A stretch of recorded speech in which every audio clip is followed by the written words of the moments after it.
I am Lieutenant Demetrian Titus of the Ultramarines. Today you will learn how to stand with me against the relentless Tyranids in a battle of survival. To all nearby forces, we are under attack. I repeat, we are...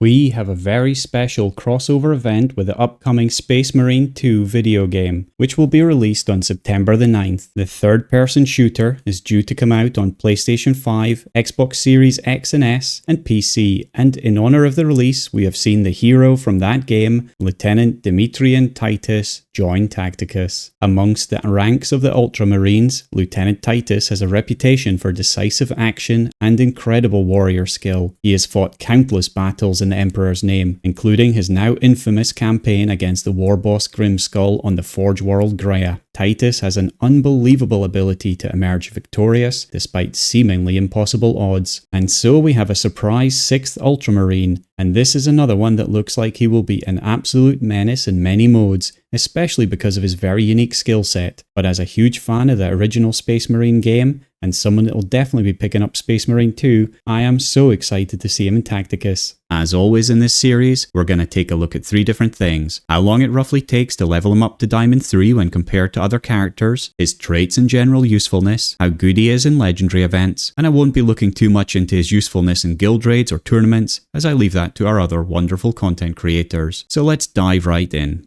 And we will be unlocking Titus in a brand new type of event. The Space Marine 2 launch celebration sees you play a survival style event with ever increasing difficulty levels. It is like a whole legendary event track all in one battle, and it really is tough. Even Diamond 3 characters will struggle to get to the last level. As you play, you will gain event points, which turn into oaths. Those oaths are then used to open Coffer of Ultramar chests, and from those you can get Titus shards and other awesome goodies. Don't miss out, it's available right now for 10 days, and more than that, you'll be able to get even more shards for him during the September Battle Pass, so keep an eye out for that one. And in the meantime, if you want to earn some free blackstone to help you on your way, you can use my Referral Code in-game today to get 100 free blackstone. Just note, you can only use one Referral Code, so make sure you make the most of it.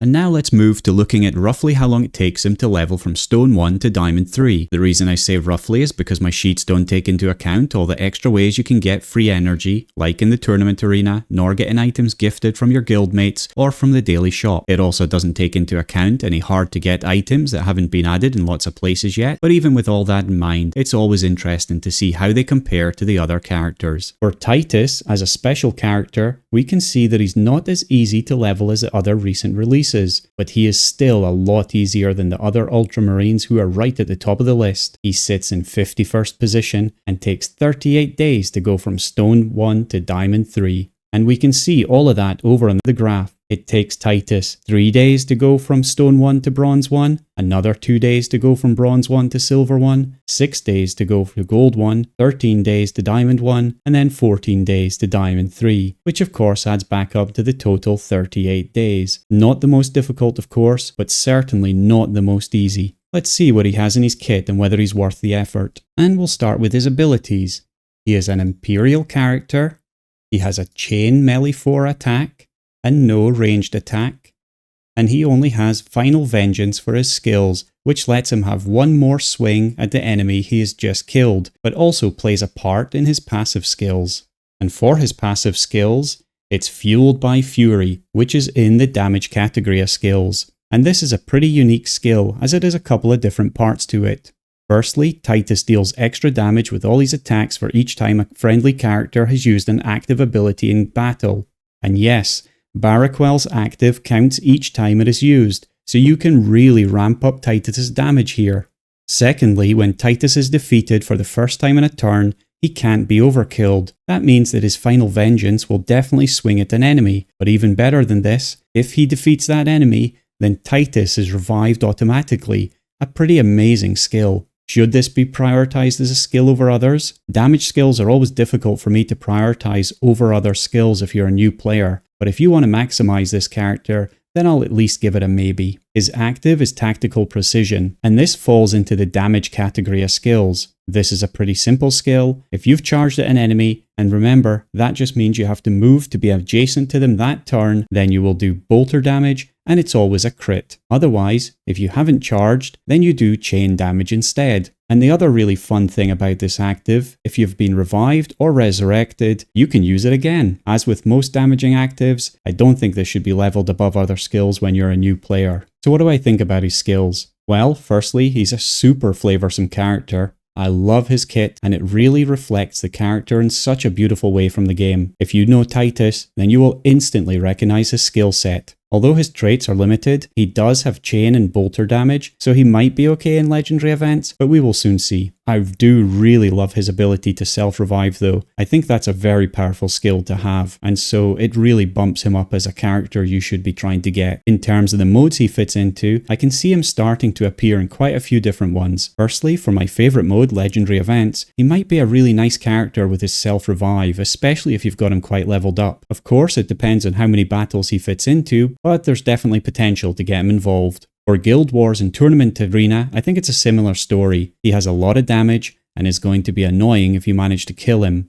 He will just keep coming back and hitting you over and over. And finally, for guild raids, it's a little bit difficult for me to judge this one. He has some ability to be in the multi-hit team with Ragnar and Kalgar. It's just difficult to work out who I would drop there. Bellator maybe? It's worth a look I guess, but I'm not sure he will outperform him. So who does he work well with? I think the easy thing here is to look at his passive skill, and having an ability that is pumped up by other actives, we could do something quite fun. How about a team of Baraquel, Kalgar, Ahriman, Titus, and then either Isabella for defense, Vindicta to pump up Ahriman's damage, or Sarquel for just some serious Dark Angel boosting. It's certainly a little bit of a different team than you would usually see out there on the battlefields, and I love that about him. I'm really looking forward to seeing all your experiments with him and working out where exactly he fits best. So overall, I definitely see a place in your team for this Primaris Lieutenant. He's tough, he's cool, and he looks the part, so go get him. Moving on to my favourite part of the video, let's see his usefulness in legendary events. Starting with the Vitruvius event. In the Alpha track, he appears in the No Psychic and No Resilient battles. In the Beta track, he appears in the Bolter, No Infiltrate, and No Summons battles. And in the Gamma track, he doesn't appear as no Imperials are allowed to play. And so his overall score is 260, and that is well below most other characters. So not a great start. Moving to the Karn event. In the Alpha track, no Imperials are allowed. In the Beta track, he appears in the Min 3 hits, no Terminator armor, and no big target battles. In the Gamma track, he appears in the no mechanical and no flying battles, and this gives him a very low score of 185. So we're starting to see how bad he is. For the new Mephiston event, in the Alpha track, he doesn't appear because it's no Imperials. In the Beta track, he appears in the no big target and minimum 3 hits battles. And in the Gamma track, he appears in the no mechanical and minimum 3 hits battles. And so he finishes on a total score of 205.